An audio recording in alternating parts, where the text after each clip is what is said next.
watching out for you. This is KEZI 9 News at 11. A fiery crash turns deadly. Thanks for staying up with us tonight. I am Brian Richardson. Oregon State Police are piecing together what caused the crash that left one man dead. KEZI 9 News reporter Sarah Hurwitz was at the scene this evening. She is now live in the studio with our top story here at 11. Sarah.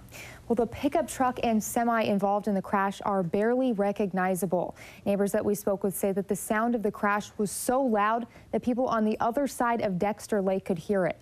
But for one woman, it hit closer to home as she witnessed the fire right outside her back porch. Hey, Bird. This Wayne, there's one heck of a fire down here by our mailbox. Flames, smoke, and neighbors frantically on the phone. And it's burning up towards your house. That was Nancy Carter's husband on the phone as they watched in horror a fireball in front of their home. The couple lives here in Lowell off of Highway 58, just feet from the crash. I heard this horrible explosion. And so I jumped up, grabbed my phone, and I came out here on the deck, and I seen this truck, this semi, that was, it had been in a wreck. It was a horrifying scene as Carter watched from her back porch. And I heard this horrible scream, and then the truck exploded. Oregon State Police say this all happened just after 5 Tuesday afternoon. They say an eastbound pickup truck crossed the center line and smashed into a westbound semi.